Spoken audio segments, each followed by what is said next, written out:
Bonjour à tous et bienvenue dans Chimie Facile, une série proposée par la chaîne Kozo Academy. J'espère que tu vas bien. Avant de commencer, n'oublie pas de t'abonner à la chaîne, activer la cloche pour ne rien manquer. Et si cette vidéo t'aide, pense à mettre un like et à la partager avec des amis qui ont besoin d'un coup de pouce en chimie. Merci d'avance. Dans la capsule précédente, on a vu les corps purs simples, métalliques et non métalliques. Dans celle-ci, nous allons voir les éléments chimiques à connaître. Dans cette capsule, on va vite fait voir l'origine et l'histoire des symboles atomiques, puis on continuera avec les symboles chimiques selon la convention de Berzelius.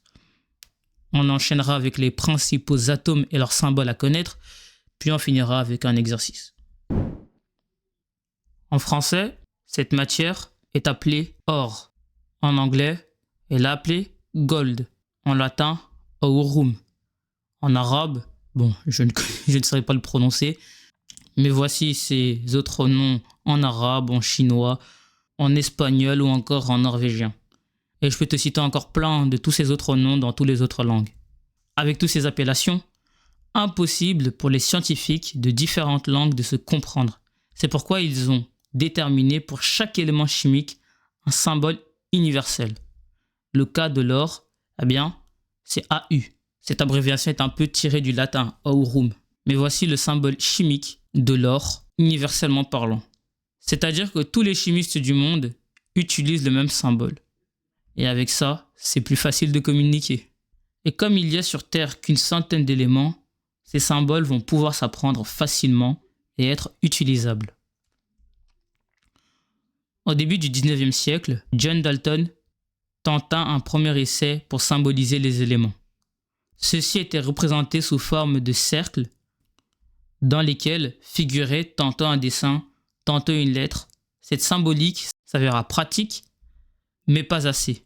Alors en 1813, Johannes Jacob Berzelius, on va retenir simplement Berzelius, un chimiste suédois, fut l'un des premiers à universaliser l'usage des lettres dans la symbolisation de tous les atomes.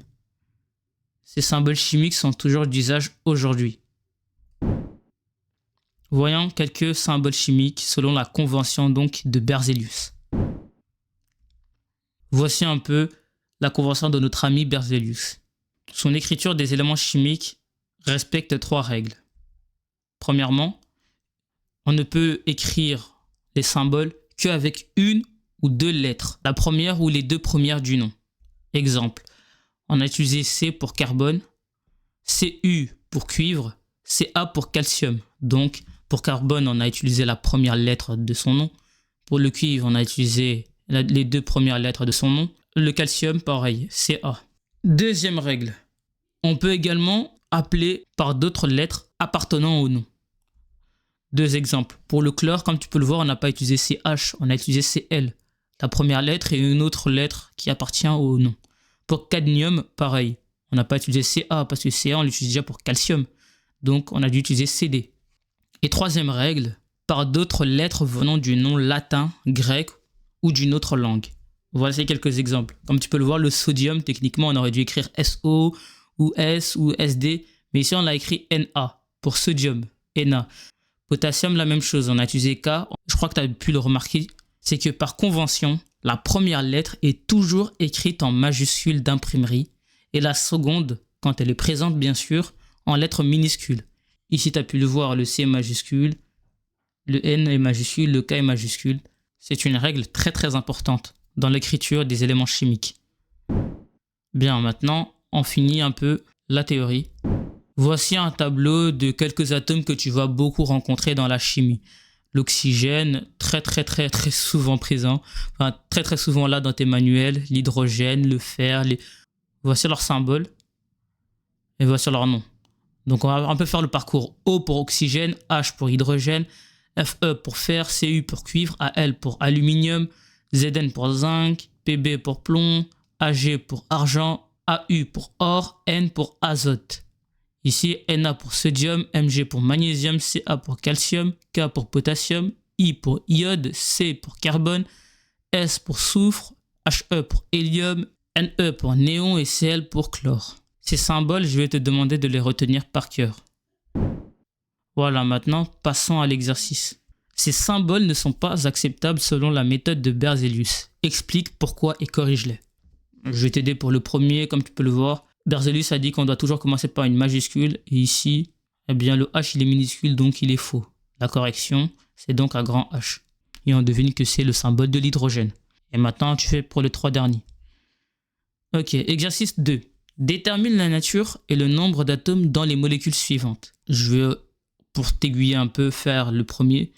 Alors ici, je vois qu'il y a 2 atomes. Cet indice veut dire qu'il y en a 2 dans la molécule.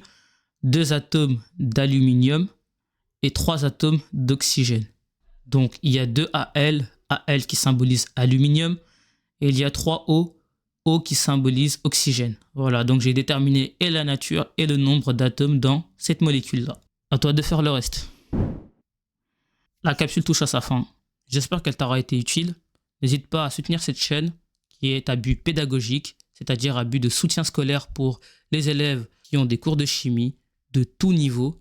Et en laissant des likes, un abonnement et des commentaires, tu m'encourages à produire davantage et beaucoup plus rapidement ce genre de contenu qui, j'espère, ira jusqu'au niveau terminal. Oui, je m'appuie d'un manuel scolaire très détaillé sur la chimie pour produire mon contenu. Et cela me prend énormément de temps.